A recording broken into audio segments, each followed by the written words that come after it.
Hey, what's up guys and welcome back to Anime King. And today I'm going to be giving you part 8 of What If Naruto was told about the Uzumaki Clan from the beginning. Remember to get this one to 100 likes as usual. Share this to all of your friends in your social media platform. And also guys, stay in tune for the rest of the What Ifs coming your way over Anime King 2 and Anime King 3. If you're new, yes, you heard that correctly. I indeed have 3 channels, Anime King 2, Anime King 3, which I post what if on every single day for you guys to enjoy. So go ahead and click that red subscribe button and become part of the Anime King family. And thank you for all of your help and support, and yeah, without further ado, would you say begin this new episode? Start the intro.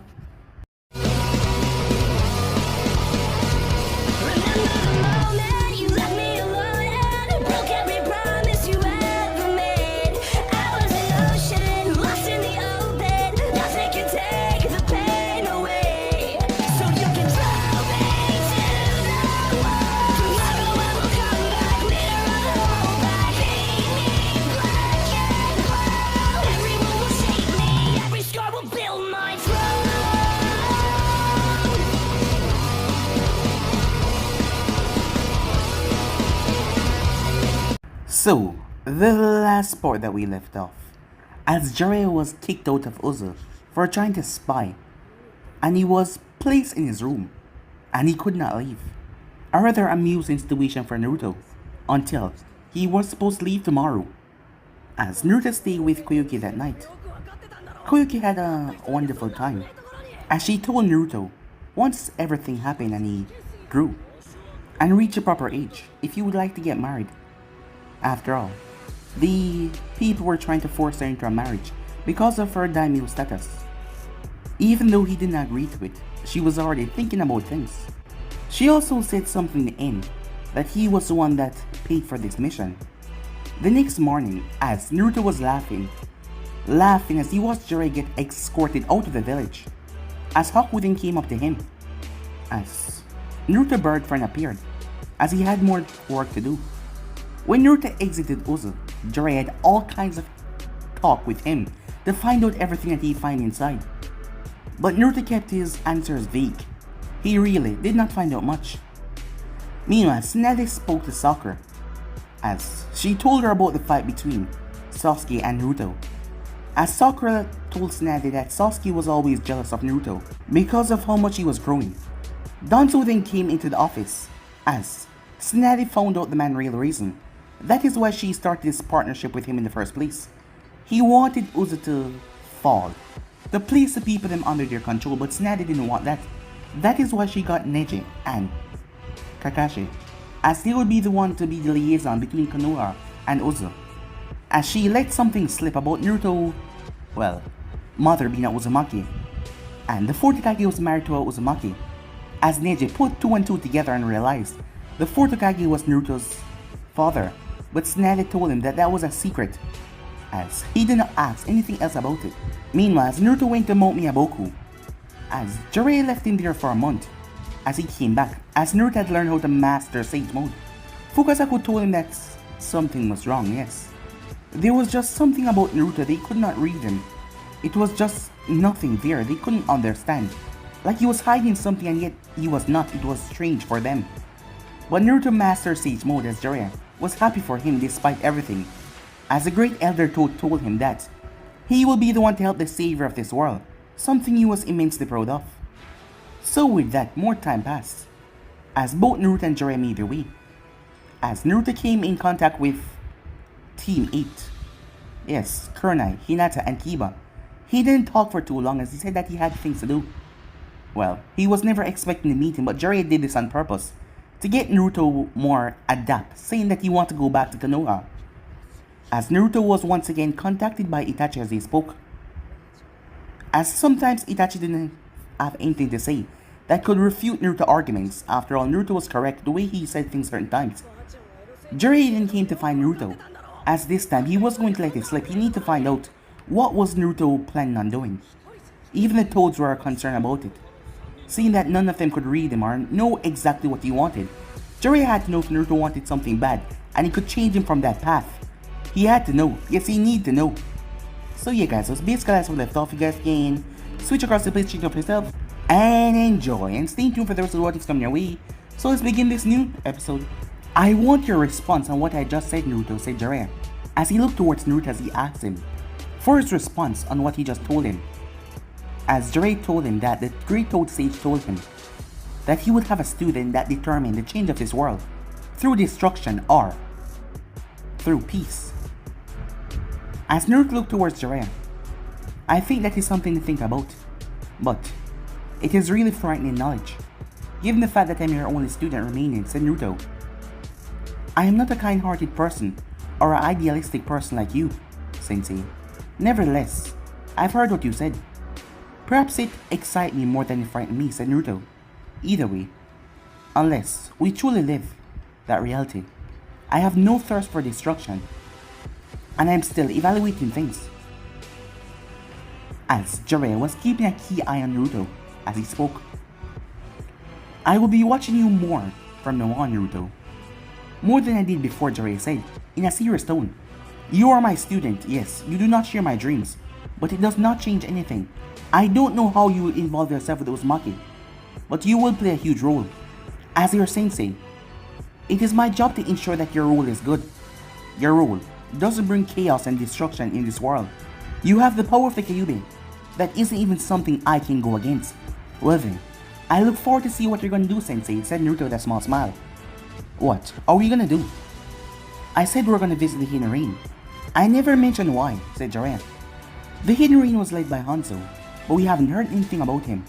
Given how strong he is, I doubt he's dead, but the rain has been under lockdown for a while. Given its reputation with spies, it's just like Uzo. We're going to investigate to see what is happening. I've also learned that the Akatsuki might be there, and a civil war going on. It might be the Akatsuki facing off against Hanzo. What is the problem with the Akatsuki, Jiraiya? They are just a mercenary group, aren't they? Naruto asked. Jiraiya nodded. That is true, but Orochimaru was once a member, and Itachi is currently a member, who is able to control all these powerful shinobis. The leader of the group must be a powerful shinobi, and we don't know anything. That is why we're going to investigate. I know the civil war is real, but if the Akatsuki involved, it means a mercenary group is trying to take over a village. This will be my first spy thriller, said Naruto with a smile. When do we leave? You have to be careful, Naruto. The Hidden Ring is dangerous. If we go there, we could be walking right into a civil war. He hadn't been planning on taking Naruto with him, but with the blonde now done with his training, he had to take him. That aside, Naruto knew how to hide his presence. He knew how to be subtle, and if anything happened, two of them could handle it. Naruto had learned how to perfect Senjutsu. There shouldn't be any problem that two of them could handle. If they enter the battlefield in safe mode, they will decimate their opponents. When have I been careless, Sensei? Said Naruto. You know, sometimes I forget those qualities that you don't always show, said Jiraiya. You should pay attention to your student, Jiraiya, said Naruto. What was it with Kunai's team? Jiraiya grinned. I thought it would be a nice touch to remind you of home. We have been avoiding Konoha Shinobi. I never thought more about it. I just thought it would be nice if some of your friends saw you. You know, old feelings. You are already a shameless pervert. Do not be diabolical, Sensei, said Naruto. Do not add more traits into your personality. Jiraiya shrugged. We leave tomorrow morning. Be ready when I come. Sleeping elsewhere. Jiraiya merely shrugged as he started to walk. He stopped by the table where the seal was. After this mission, he said in a serious tone, you have to show me more seals that you know. Time skip. At Konoha, when Danzo burst into her office, waking her from her nap, Tsunade wanted to pummel the man, but she stopped herself from doing so. There had to be a reason that he was in here. She hadn't seen much of him in the past month because she was busy, and he was also busy as well. He had a look on his face that looked something like she never seen before. What is it, Danzo? She asked. Danzo looked at her for a moment. It wasn't easy working for her, but he was managing. He hadn't done anything that would caught her attention, and there was no need to do anything now. It didn't matter if she failed with Uza and the stone. He would pick up the pieces otherwise. But the fact that she wasn't angry at him meant that Uza didn't inform her that his people were caught, that Danzo sent there to assassinate their leader. It had been a risk worth taking. If he had killed the leader of Uza and leaked this to the stone and Kumo, he could have plotted something diabolical and Konoha would watch the chaos happen before pouncing. But the fact that Uza kept that to themselves was a bit troubling. Yes, he was dealing with some devious people. But what if Uza tried to use this information to blackmail him? Tsunade would send her shinobis after him, and it wouldn't be pretty. At this point, he was even considering using Shisui, I on her. I have just received a report that Sasuke has left Orochimaru. He left Orochimaru and he was seen in the Fire Nation. We don't know where he's going, but he's probably looking for Itachi, said Danzo. It would be troublesome if Itachi said something to Sasuke. No. Itachi knew his duty towards the village. He wouldn't dare do something like that. No, he would not. Sakura was right, Tsunade thought. It was happening, but where was he going? Did he think that he was powerful enough to defeat his elder brother? What about Orochimaru? She asked him. I do not know if he's alive or dead, but it would be best if he was dead. I want something more than that, Danzo, said Tsunade. Go, confirm it if he is indeed dead. If he is dead, I want his head before me. If you can't get his head, get me something to work on. If he's still alive, confirm it. There's still Kabuto to think about. Where is he? I will have to get to it, said Danzo. Then get to that, said Tsunade. Danzo did not answer to her demands. The day would come when she would beg for him to spare her life, kneeling in front of him. We have not discussed Sasuke, he said. What about him? Asked Tsunade. If possible, we should stop him from meeting with Itachi. It will be our best chance to capture him, seeing that he's not under Orochimaru protection. Do you have his exact location or general location? Asked Tsunade. No, said Danzo. Then go find it, and when you do, come back to me and we will discuss what is to be done. I will be more than happy to send my top shinobis after both him and Itachi. Danzo would never allow that to happen. He would make sure that Itachi was dead before he arrived back in Hidden Leaf. There was a chance that he would talk. They weren't even actively pursuing him because they allowed him to leave the village after he did that noble act. You still haven't given me a clear answer whether you will give Sasuke to me or not, since there's a chance of us bringing him back, said Danzo. Tsunade looked at Danzo whether she gave Sasuke to him or not, depending on a couple of things. She would put him under a strict psychiatric evaluation to see if he need to be sent in a cage and be given strict lessons by envoys. It would be a good exercise that should teach him mental control. But she really didn't want to deal with Sasuke. It would be good if he was with Danzo. But there were a lot of risks there. Nevertheless, she could deal without the headache. I give you my approval to handle him. However, after some time, I will call him back to determine the state of his mind to see if he can get back under my control. That is acceptable, said Danzo. Good, said Tsunade. Now go, find him and Itachi. There's still one more issue. What is that? Asked Tsunade. I have to first congratulate you on implementing change to the Shinobi Academy, approving tough guidelines on how the Jonin should train their students. While it is not enough, it's still a start, and at a time like this, it is very needed. Of course, we'd have never come to this point if Hiruzen had bothered to listen to me back then. Tsunade didn't want his praise, as the words felt a bit disgusting, but she didn't show it. Then, she asked, we need to do something about Kumo and the stone. We cannot allow them to form a partnership in this situation. It will be detrimental for our survival. We need to make sure they never become allies. If you approve it, I have the necessary measures to make sure that they fight each other. Tsunade frowned. It was always something dark with Danzo. There was no way that she would go under that path. Even her grandfather would be ashamed. They need to survive this. Yes, they did. But Konoha has already done so much dark things. She would not do this. I am not giving you my approval and you're not doing it. If I hear something happen between the two, Inuichi and Ibiki will have a couple of words with you. Predictable, Danzo says he walked away. He knew that she would do something like that. But he would make sure that the leaf come out on top in this mess. He would not allow a naive woman that allow her emotions to drag this village down with her. He blamed Hiruzen for this mess. These people were following his stupid ideals, and it was tearing everything down. Time skip. At the hidden rain. As Naruto looked down at the small toad, they were in the rain. They were swallowed by the toad so they could sneak into the village. Jiraiya had run out of the rain, looking for shelter, but Naruto did not as he looked up in the sky. He closed his eyes and let the drops hit his body. It was not the kind of rain that make you wet in a second. Hey, what are you doing standing there? Jiraiya asked. As he looked around, there was no one around here he could feel. But he didn't want Naruto to stand in the rain like that, like he was a child. Long ago, said Naruto as he walked over, when the orphanage stopped being my home. When it rained, I could freely cry. Without anyone noticing, I was crying. I was just remembering those cold and miserable moments. Why remember something like that now? Jiraiya asked. You know I'm rather sentimental, Sensei. Jiraiya shook his head. He knew that, but it didn't make it okay sometimes. But sometimes Naruto do things like they were like a ritual. And they had an important mission here. This isn't going to affect you, is it? Jiraiya asks. As Naruto glanced over towards him, asking him if he was joking or not. He just shook his head as he transformed to a different person. Jiraiya did the same as he started to walk. The hidden ring is truly locked up, isn't it? Said Naruto. Jiraiya looked around. It wasn't always like this. This place was easily accessible by shinobis in the past war, and in the past it was used as a battleground for Konoha and the Hidden Stone. Hanzo would have always had to join the battles to make sure the battles did not affect his village. He had never liked the Kagis, and he had killed all shinobis that faced him. Locking the Hidden Ring has made sure that the Hidden Ring survived. Hanzo started the rules because the land has always been used as a battleground. We ended up fighting them because we were also fighting in this land. As Naruto looked up this village, shinobi nations use it for their wars. How despicable. How selfish and rotten for this nation. They didn't fight their wars in their lands, they come here to fight. Whenever there's a war, smaller nations are the one that always suffer. They always suffer, shinobis always take over their homes. Their lands are destroyed, shinobis battle it out to the death. And there is always massive destruction. And the Hidden Ring has never done anything to ignite war. Although it has never been an enemy of any of the great nations, it would not be spared because of the catalyst. When giants fight, it is a land that suffers. For small creatures to survive, they have to become giants themselves.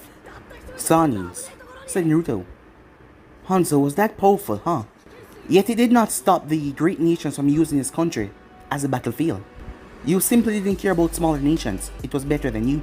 Jiraiya was not going to deny that past actions were unjust, even Konoha did it.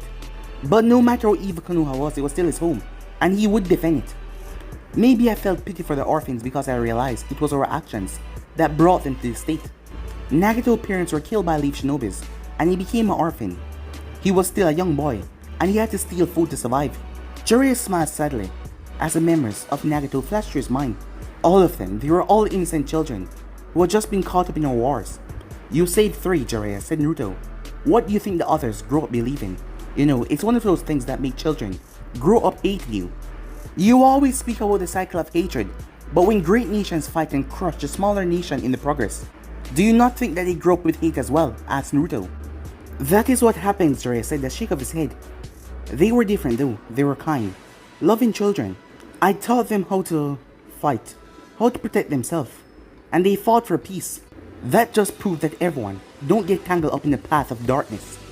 If you had guidance, Sensei, said Naruto. Tell me, what are we looking for in this village? Naruto asked. You said it was supposed to be locked up and in some civil war, but at the moment everything looked fine, said Naruto. Jiraiya frowned at that. Well, it seems like they had been locked up for the reason of keeping the civil war over silent. And they were also keeping the fact public that Danzo was still alive. Perhaps he was, Jiraiya thought to himself as he looked around. After all, Hanzo was powerful. He doubted that a S-rank organization, despite their strengths, could take on the entire Hidden Ring and win that easily. Because it looked like the Civil War ended a long time ago. The place had returned back to normal. We have to find out what happened after the Civil War, when it ended, and who's in charge now, said Jiraiya. If Hanzo is still alive, we can go see him. He shouldn't be hostile towards me, even if he is. I'm sure that we can handle the situation. Well, you are no longer the same person you was when you defeated you, said Naruto. What time do we rendezvous, and where? Let's keep walking, Jiraiya said. I never said I would allow you to go alone. Naruto shrugged. It wouldn't be so much of a learning experience for me if I was with you, he said. Besides, it would be more effective if we go our separate way. They came to a stop as they found a bar. They did not enter. We will meet back here in about 3 hours. In case you're late by 30 minutes, I'll come searching for you. But in case you're running late and don't find me, I will leave instructions. Naruto nodded. You're going to start here, he asked. As Jiraiya nodded. As Naruto placed hands in his pockets, he started to walk away as Jiraiya slipped into the bar. Meanwhile, at Pain's tower, Nagato looked through the rain with a rain gun as he felt disturbances in the rain. He stopped his jutsu and turned to face Konan as she looked at him. Is something wrong? There's an intruder and a guest. Intruder? Said Konan. They usually kill those who don't ask any question. Is he powerful? She asked. Yes, said Nagato. Go deal with him. I will go and welcome our guests. Konan asked about the general location before heading out, as Nagato took another path. When was the last time he even stepped out of a tower like this? Ever since he stopped using the mechanical walker, he had yet to step out. He just moved around his tower. Well, it's about time he go and greet his guests. With Jiraiya. The more Jiraiya heard from the people, the more he became mysterious about the leader. The people spoke of him like he was some sort of god. The way they said it, well, he was a god. The people here did not know about the Akatsuki, and they weren't fond of the great nations. Well, he could understand that after all they've been through. Nevertheless, something made Jiraiya rather uncomfortable. It was the militarization of this country. The Hidden Reign wasn't supposed to have strong shinobis, but since he started his search, Jiraiya came to realize that the Hidden Reign has started to increase their shinobi strength over the past years. He could not determine the village's strength right now, but it was definitely not the same village that was led by Hanzo the Salamander. The man who took over certainly has an idea. It was not suffering, everything looked in order. Jiraiya came to a stop when someone flew over his head. A woman. She looked like an angel. So, you are the angel, said Jiraiya, as the woman stopped, her back facing him. As she slowly turned to face him, Jiraiya's eyes went wide. Konan? As he undid the hinge. Konan looked at her former sensei for a moment as she considered what to do with this man. What was happening inside here wasn't supposed to be known by an outsider. They risked invasion if people from the outside knew about them. They didn't want to start trouble now, and they had been willing to kill anyone that found out about them.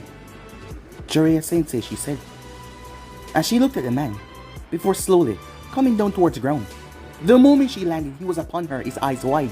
It is really you, Konan, he said with happiness. You have truly grown into a fine woman, he said, with a rather perverted grin. She did not share his happiness. Why are you here, Jiraiya sensei? It took a moment for him to get a hold of himself, because he was so happy that one of his students was still alive. He had thought they were all dead, but here she was standing, looking alive. He didn't even notice at first what she was wearing. When it finally dawned on him, he took a step back. What happened here, Konan? He said as his eyes narrowed, as he saw the cloak that she was wearing. Just like Itachi. I should be asking you the same question, she said. You infiltrate this village. I came here because I'm looking for information. I didn't thought I would see people who were supposed to be dead. I see now that the stories of your death was false. Are both Yaiko and Nagato still alive? Konan did not answer his question. I would rather you leave the village, Jiraiya. We do not take kindly to intruders. This wasn't going well as he thought. If Nagato was the one behind Hanzo's death, what exactly did it mean for him? Did it mean that he was the leader of this village? What did it say about the Child of Prophecy if Nagato was still alive? And he too was a Uzumaki. This just changed everything. It was now a confusing situation. Last time we spoke, I was crying because I was gonna miss you, Konan. And after all these years, this is how you greet me, he said. Konan went silent. She then turned and started to walk away without saying a single word towards him. Jiraiya followed her. He tried to ask questions, but she did not budge. She did not even twitch. She didn't say a damn thing to him. Even when he made a lewd comment to try and get some reaction out of her, she ignored them all. When he arrived, he saw Naruto sitting by the balcony. Oh, sensei, you got caught too, said Naruto, in a casual way as he was just sitting on the balcony. Jiraiya rushed over to Naruto. He was just sitting calmly. He was fine. I even forgotten about you when I saw Konan, but I'm glad you're fine, said Jiraiya. I don't think we're fine though, if her reaction is anything to go by. She's one of my former students, but I think depending on what we say to her, we might not be able to leave freely. Jiraiya whispered into Naruto's ear. No kidding, said Naruto. Jiraiya was used to Naruto's indifference as he saw Naruto look up. Jiraiya then turned as he saw Nagato standing there, right beside Konan, the Rinnegan on full display. He looked between his students and then Nagato once more. He was now a man. He had once believed that this was Child of Prophecy. But he was supposed to be dead, but no, he was very much alive. Jiraiya sensei, Nagato said. I didn't expect to see you so soon. What brought you here? This was not the same Nagato that he knew. This was not the same Nagato that he had trained. He could see it by his look on his face. It was something that the kind-hearted Nagato that he knew would have massacred everyone that was connected to Hanzo, just to wipe the man off this world, and just to show that he had the power to do so. If you two are alive, where is Yaiko? Asked Jiraiya. Neither of them reacted at all. You have not answered my question, Jiraiya sensei. Jiraiya knew that things were not going to go smoothly if he did not respond to the question. As Jiraiya glanced towards Naruto, his eyes looked like he was looking at distance, but he was still ready to intervene if anything started. He could count on the blonde. Last time I heard this village was in a civil war, and the Akatsuki was connected to it. Are you the leader of the village? Nagato asked Jiraiya. Yaiko is dead. He was taken away from us by Hanzo, but that is something that Danzo should know very well. What do you mean by that? Jiraiya said. Nagato walked away from Konan, then past Jiraiya. He stood as he looked down the streets towards where the people were walking. We were doing good in our little group, with Yaiko as the leader. Our group earned many admirers and many comrades joined us. I'm sure our actions even reached your ears. Jiraiya nodded. I kept receiving the information and was really proud of your actions. Everything stopped when I was informed that you guys were dead. We did die, said Nagato. His tone was cold and unflinching. Our actions even reached Hanzo. We met him once and he supported our work. We had his blessing one day. He called us out to meet him and we did. But it was a trap. Hanzo was under the illusion that we were power-hungry children and we were after his power. He tricked us, and that is a result of Yaiko's death. That is when we died. In order to protect his power, Hanzo betrayed us, but he was fed false information by Danzo of the Hidden Leaf. Danzo feared that we might overthrow Hanzo and threaten his power, so he fed that false information to Hanzo. And Hanzo was his ally, so he didn't want to lose that at all. When Hanzo laid the trap for us, he even offered Hanzo his shinobis. Our group had grown in number and strength. To Danzo, our actions were not good. We were a threat, so he conspired with Hanzo to get rid of us. That bastard, said Jiraiya. That is all for today, Jiraiya-sensei. We have been hospital, because you were once our sensei and you treated us well. But you must now leave this village. We do not want any trouble, and we would appreciate it if you left. We will not answer any of your questions, and we would prefer if you left in the same way that you came in. As you can see, this village is enjoying its peace and its growth. We do not wish to have an interaction with the outside world that has brought us nothing but pain and destruction. Konan will escort you out, the man said, and he was done talking. Jiraiya narrowed his eyes. What makes you think I will simply leave like this? You have obviously been rebuilding, and you are no longer the same Nagato I used to know. I wouldn't forgive myself if you end up being a threat to the Illuminate Nation, and I could have done something to stop it. If we had plans to be your enemy, you wouldn't be standing here with us, Jiraiya-sensei, Nagato said, as he walked away from the balcony. Jiraiya got the message loud and clear. If Nagato thought that he was an enemy, they wouldn't be fighting here now. That much was apparent and clear. It should have been clear from the start. These people were not afraid to fight him, much, as he wasn't afraid to do it either. What really happened to you, Nagato? Asked Jiraiya. Nagato said nothing as he just kept on walking away. Jiraiya-sensei, please let me escort you out peacefully. There will be time to talk, but right now, we have nothing more to say to you, said Konan. As she looked towards him, he had a stern look and he was not moving. Are you going to force things, she asked. He went silent, as he glanced towards Naruto, who was just sitting there. No. Konan nodded. Please, don't try to sneak in again, and we would appreciate it very much if you do not inform the rest of the nations what you find here. We are not ignorant of what is going on in the world outside. Jiraiya narrowed his eyes. Nagato was the second Uzumaki and he was alive. And he was not in Uzu, a combination of Naruto and Nagato that was frightening power to give on to that clan. Yes. This changed everything now. He thought that Naruto was a child of prophecy, but if Nagato was alive, then it was one of them. So who was it? Or was it both? Or perhaps it was neither. He did not know. As he looked towards Naruto, Nagato seemed to have chosen his path. He had to make sure that Naruto chose the right one. Oh yes, and there was also the matter of Danzo. He would deal with this. Konan, Jiraiya said. Is this village connected to Uzu? As he looked towards her, it is pointless asking these questions. I will not answer them, she said. Follow me. At this stage, I am tempted to force you to answer questions. It is me and Naruto. We can take you down before Nagato even noticed. Konan did not react as she just kept on walking. A few minutes later, Jiraiya was still shocked. He went to the hidden rain to see the destruction. But yet, the place was peaceful, and he found out that his students were alive. 2 of them. I can't believe that you're still alive, he says. He made the distance with the hidden rain village. People that don't want to be seen fake their deaths many times, said Naruto. It happens. I guess I'm no longer the child of prophecy, huh? Said Naruto. I don't know. I don't know, said Jiraiya. You cannot just sow these things, because that affect me as well, said Naruto. Recently you told me that I was this child of prophecy, either meant to bring destruction or peace. And no, you don't know. You're just sowing a lot of confusion. Time skip.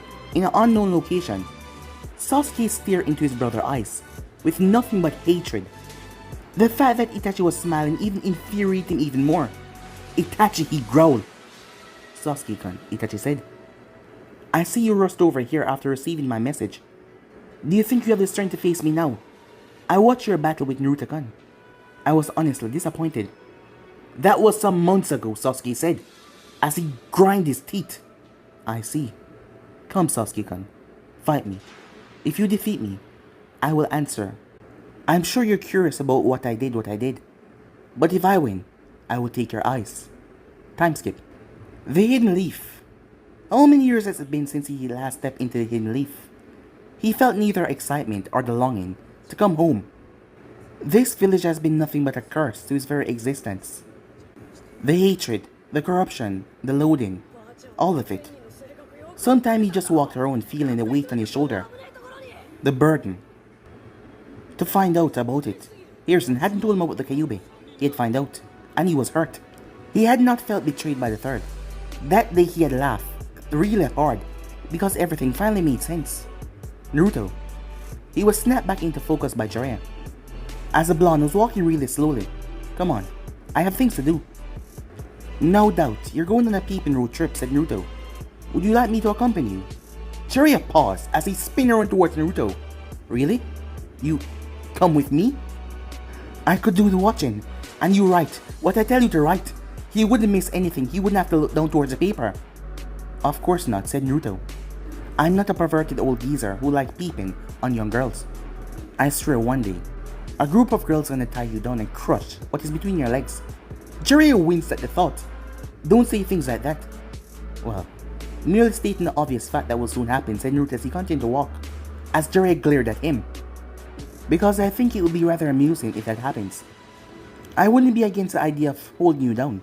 So it could happen, said Naruto.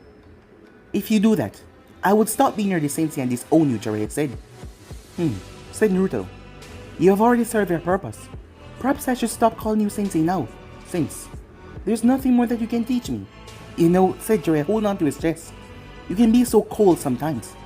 And I really expect you to be lively now to ease the worries of these troublesome times. Don't worry, I will put my face between your breasts, just to show her how much you have corrupted me. Tsunade's reaction would be amusing, but more Jiraiya's. He would be angry that he wouldn't be able to do that. Jiraiya got fearful though, knowing that Tsunade would probably kill him. You know what? I won't be there if you do that. You have truly gotten fearful of being beaten, haven't you? Worry not. If you give me your spot, I will behave. His spot? Was he talking about the window? Never, said Jiraiya. Whoever arrived first claims it, said Naruto as he placed hands together. Harem Jutsu, he said, as it was a couple of poof, and Jiraiya was surrounded by a dozen girls. As Naruto blinked away. At the office, Tsunade wasted no time rushing towards him when she saw him step into her office with a smile on his face. No time at all, she was happy to see that he was okay and smiling and happy. When was the last time she saw someone that she loved, happy and well? As she embraced in a tight hug, her strength gaining by the second until, poof, he disappeared in a poof of smoke. Tsunade blinked in confusion, the happiness that she was feeling. As it disappeared, she realized she was holding a clone of the blonde. How could he do that to her? She twirled as she saw him sitting on the window, a wide smile on his lips, as he waved towards her. She grabbed a chair and threw it right towards him. He ducked on the chair as it went over him. It is quite pleasant that you're still energetic, Machan, he said. Then again, it would have been unpleasant if you lost your strength with age. Tsunade glared at him. Do you want me to send you to the hospital, she asked. He raised both hands in defense, as he got up and walked towards her with a charming smile. Princess Tsunade, he said in a slow tone. I'm truly happy to see you again, he said. It has been quite some time after all. Please, let me express myself, as he kissed her on the right cheek, before moving back to avoiding being hit. Jiraiya whistled as he appeared, but Tsunade wasn't focused on him. She was looking at the blonde. What, what the hell happened? Naruto of the Old would never have done something like that. He had manners, yes, but he didn't treat her like a woman. It was always old hag.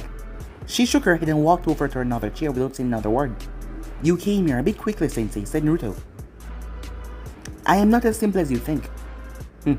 Really, said Naruto, with a smile on his face. You know, I don't like that smile, said Jiraiya. I was simply wondering should I perform that jutsu, but a bit X-rated this time to see what will happen to you. Tsunade spoke up, interrupting. What jutsu are you talking about? It is a powerful hidden jutsu, said Naruto, that has worked against the most powerful shinobis, even a man that had the title of the god of shinobis. In any case, we have returned from our training trip. As Naruto paused as he turned, looking towards Shizune.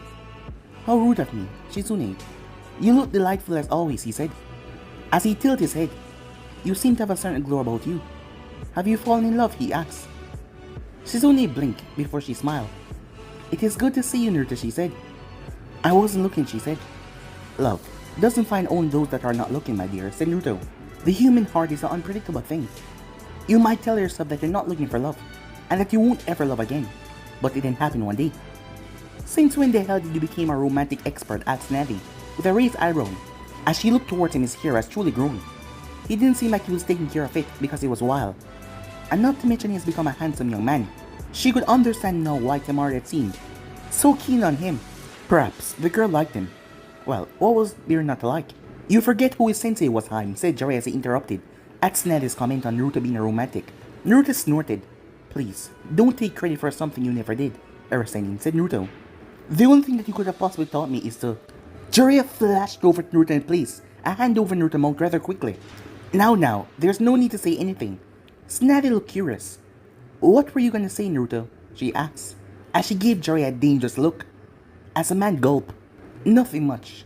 It isn't like he has many stories to tell about romantic anyway, said Naruto, as he walked over to the window and looked down toward the streets. He sat down, as silence fell. Tsunade looked at Naruto, he was back, and now she didn't know what to do with him. Put together Team 7. Know the times that they were in, Konoha had to be ready, so perhaps that was the best thing to do. I was worried that you might have returned damage. Who knew what this pervert might have tried to teach you, said Tsunade. I am not unguarded, said Naruto. Besides, it's a bit too late for Jiraiya to corrupt me. As he turned, things seemed to have changed in the village. Perhaps I'm reading the atmosphere wrong. You already know what is happening, she said. So we have to be prepared for what is going to happen in the future. Know that you have returned. It will be good if you play a mediate role between Uzu and Konoha, she said. It would work well with Naruto being here. They had yet to say anything to her, and she was getting a bit worried. They said that they would contact Konoha, but they haven't been saying anything at all. It was like Uzu was ignorant of what was going on, or the threat that the Hidden Stone posed against them. But yet, according to Kakashi, they did not look a bit concerned, and that worried her more than anything else. If they were not concerned, there was something that was making them overconfident. Diplomacy isn't really my thing, said Naruto. Besides, are you sure you want to send me to Uzu? He asked. Are you going to give me a reason why I shouldn't? She said. You're the fifth Hokage, and regardless of your feelings, your duty to the village comes first, said Naruto.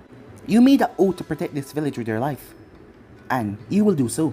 We should not be trying to fool each other. I am considered a flight race, yes. As he looked towards her waiting, Anzu had determined that to be the case, she said. Naruto nodded. Why? I'm a Uzumaki, and Konoha hasn't done anything for me that would make me choose it over Uzu. It's like if you're in an abusive relationship, and you get another lover who promises to treat you tentatively. You would abuse your current lover to get a happier life, wouldn't you? The situation for me is like that. But I can also appreciate the fact that you're not casting me any glares. Seeing more of Uzu tempts me. I saw the village, it's quite lovely. And if I go there, perhaps, it might feel more like home. But it doesn't matter regardless, the fact that I'm considered as a flight risk. You would call me a very S-rank flight risk. Are you rejecting the idea, asked Tsunade? Of course not. As long as I'm a Konoha shinobi, I will work for Konoha interests, he said. But this is a bit complicated. I'm surprised that you wouldn't be offended that your own village will consider you a flight risk, she said. Many shinobis would be pissed off if they learn their village consider them such. Being considered a flight risk would be an insult. But this is not the worst thing that Konoha has done, is it? Besides that, it is concerned are only surroundings of my desire. I believe whoever considers me such look into my history despite not seeing anything. Still, think anything was possible. Tsunade smiled. You have really grown, Naruto. You're no longer just a brat I must worry about. What is born must grow, said Naruto. Since you admit that I'm no longer a brat, can I take Hoshi's for dinner tonight, he asked. Tsunade was shocked silent for a moment. As she shook her head, go play with someone your age, she said. The matters of the heart do not care for age, Princess Tsunade, he said. But I shall retreat, enjoy the rest of your day. As he departed, Tsunade turned towards Jiraiya. He's just fooling around. Well, I hope. Sometimes Jiraiya could not tell what was going on in Naruto's mind. Tsunade shook her head. Well, everything looked fine. Well, but he hadn't been stupid in the first place. He was just a silent child, who just looked miserable most of the time. Jiraiya wanted to tell her, but he did not. What was inside of Naruto's heart was a misery. When he was alone, he was just emotionless, expressionless, like there was nothing there. He pulled out a piece of paper and gave it to Tsunade. This is a list of jutsu that I know that Naruto can do. And I rate his ninja arts. What do you mean everything you know, Tsunade asked.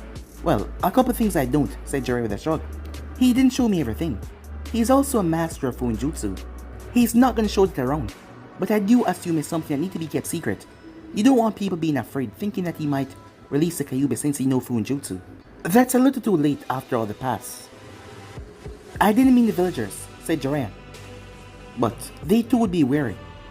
We just have to keep to ourselves. We believe nothing bad will happen, but others might not. With Naruto, he looked at the face of the past Kages. Out of all the Kages, his father was known as the greatest hero. The Kyuubi would have turned his village into nothingness if his father did not seal it away. As Naruto placed hands in his pockets, he was a bit ticked off. He just got back to his goddamn village, and he was already being watched, as he could sense someone watching him. The third wouldn't allow something like this to happen, as he walked towards his old training ground. As he looked up in the sky, just not doing anything. Please come out, he said, while I have the patience to stand like this. I have other things to do. I will not entertain you for longer periods. As Naruto turned as he saw a lion, an incline rushing towards him.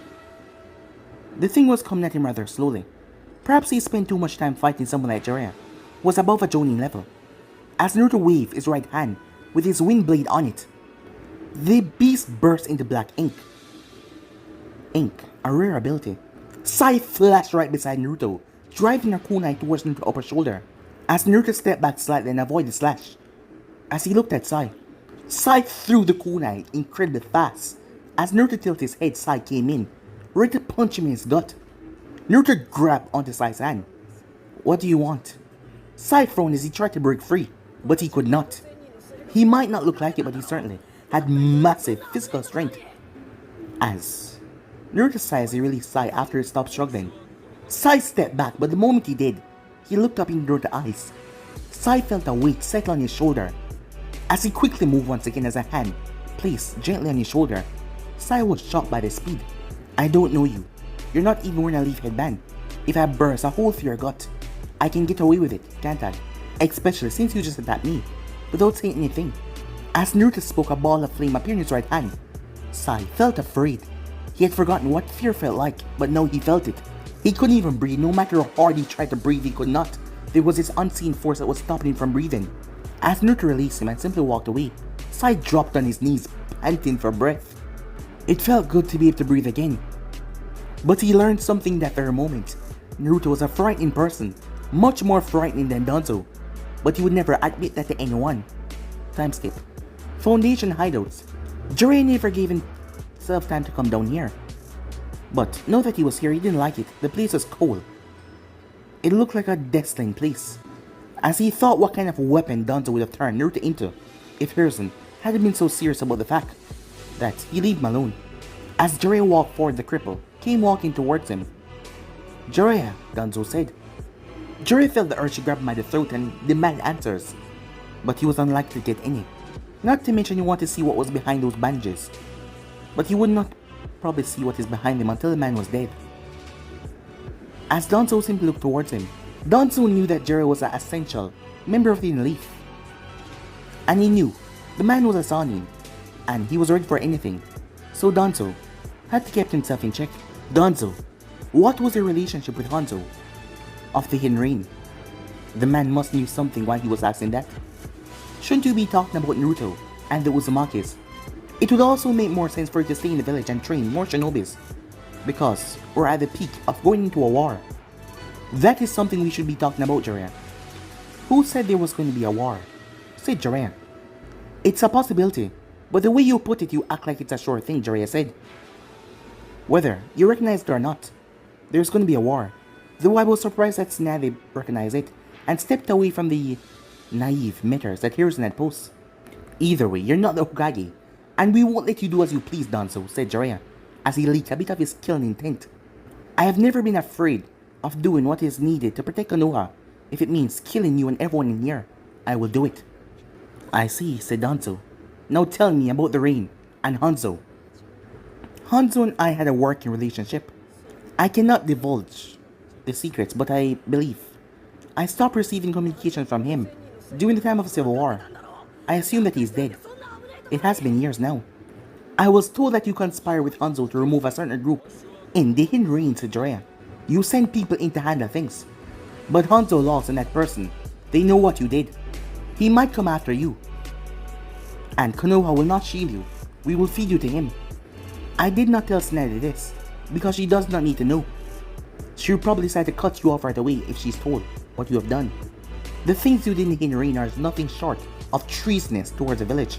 However, this is a delicate time for Konoha. Eliminating resources won't do us any good. Stay on course, Danzo. Danzo's there. Now you have to deal with this. And you already had the Uzumakis. You were outside of Konoha and Sasuke has left Orochimaru. It has been months now since his disappearance. I am not really concerned about Uchiha, said Jiraiya with a shake of his head. Yes, you would be concerned about Naruto. How far is his connection with Uza gone? At this point, anyone that thinks that he doesn't have any connections would be rather naive. That isn't your concern. We will find Sasuke and I will object him being given to you. You are not behaving, but if you behave, I might change my mind. As Danzo watched as Jiraiya flashed away, a sigh appeared as he kneeled in front of his master. I was able to get close, but I wasn't able to do anything. I will need to be on a team with him to be able to do anything. Tsunade had yet to agree to expand put Sai on Team 7, as he was getting a bit itchy about that. Improvements about his skills. Asked Danzo. He toyed with me, said Sai. He is way stronger than I anticipated. My attacks on him seemed to be nothing but child's play. Danzo was not disappointed, and he was not pleased. Naruto could be strong, he was a Jinchuriki. But he wanted to see if the Blanc could use the Kyuubi's power. That could be their trump card if war came to their door. He would need to gain control over the Blanc in that case, and he could do it. He had Chisu's eye. He could work on both Naruto and Kyuubi if there was a need. There was no time to train another Jinchuriki because war could break out at any time. That aside, Naruto could leave any time. He had to get down to business. He had to keep an eye on the Blanc from now on. Yes, he had. But guys, be in subscribe right here. If you want to next part, then do like, subscribe, comment down below, and turn on that bell notification stay posted. Remember to share to all of your friends in your social media platform. And also, guys, if you're new, yes, I do have 3 channels: Unmaking, Unmaking 2, and Unmaking 3, which I post 25 investing a day for you guys to enjoy. So go ahead and click that red subscribe button and become part of the Unmaking family. And thank you for all of your help and your support. And yeah, without further ado, what do you say we get the hell out of here? See you guys soon. Peace out.